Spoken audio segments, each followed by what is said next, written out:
Protests turned violent as angry crowds set fire to the Aurora courthouse. I heard some screaming. Violence that started with a car driving through demonstrators and shots fired. The latest Elijah McClain demonstration is declared an illegal protest. The current Black Lives Matter movement is one of the biggest social justice movements in our American history.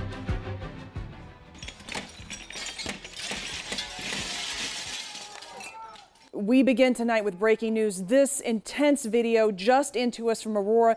People shattering windows at the municipal building and also trying to set fires inside the courthouse. Our Denver7 cameras were there as this all escalated. Let's look at it from above right now. This is a live picture from Air Tracker 7 over that area by the Aurora Municipal Center. You can see right there a crowd is still gathered in the intersection.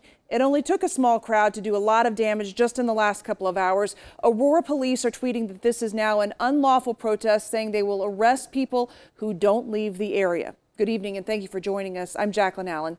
This protest started peacefully with protests over the death of Elijah McClain this afternoon. Denver7's Lance Hernandez has been following these demonstrators all night. And Lance, what's going on out there right now?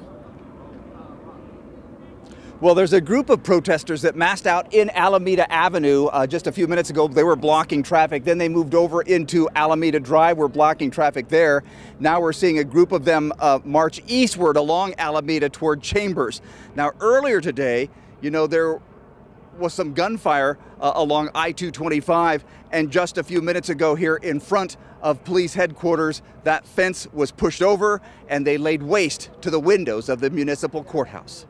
I heard some screaming. I looked over and there was like the Jeep driving, like coming real fast, driving through. Marchers scrambling to get off I-225 as a Jeep comes barreling up to the crowd.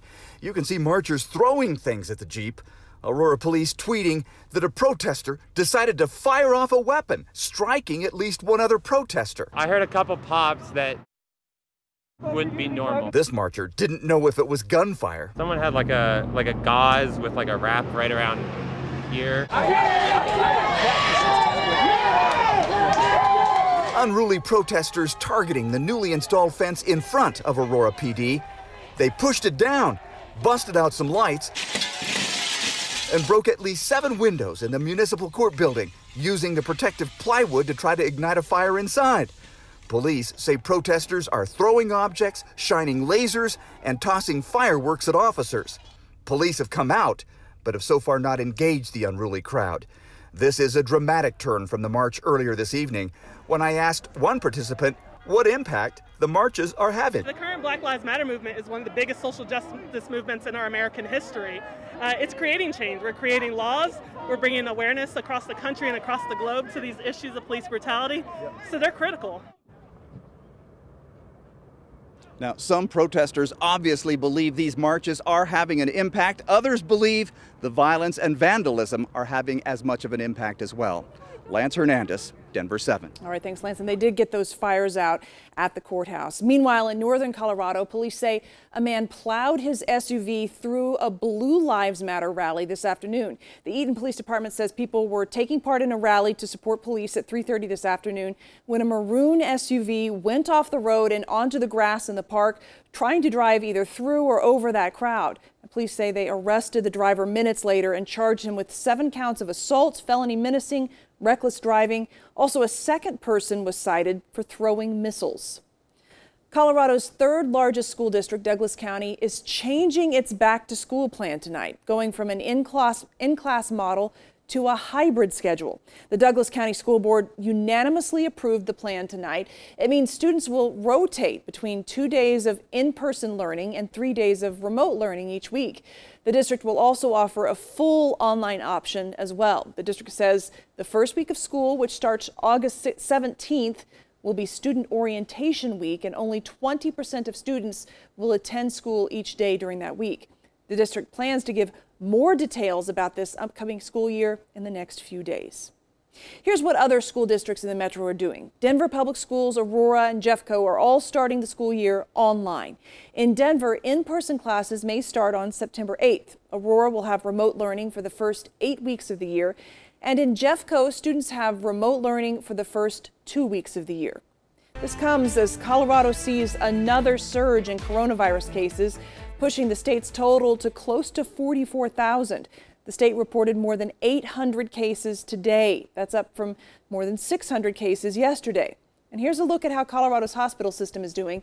There are more than 350 beds in Colorado hospitals now being used for coronavirus patients.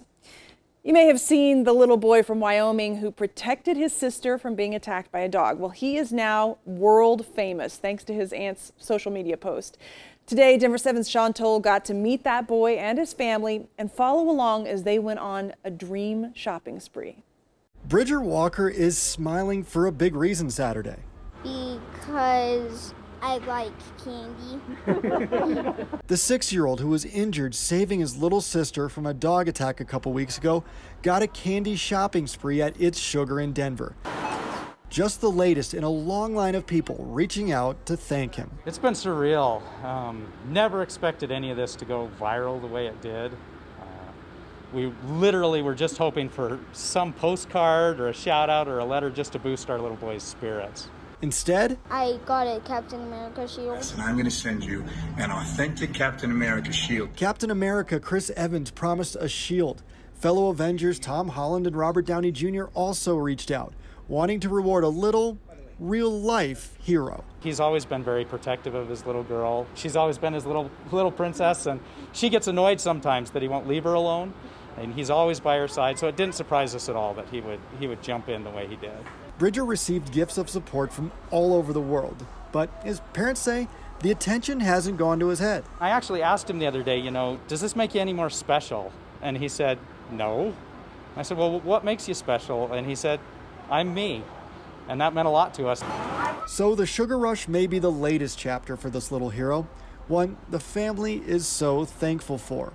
The world's a good place, and that there's hundreds and thousands and millions of wonderful people in this world. And this experience Bridger and his siblings can share together. We're close, and this experience has definitely made us closer. A couple weeks ago, all the family wanted to do was lift Bridger's spirits. Now, all he does is smile, and his bravery lifts the spirits of others around the globe. It's just been so touching. Because that's what superheroes do. Sean Toll, Denver7. Mini superhero. All right, we have a programming note for our viewers tonight.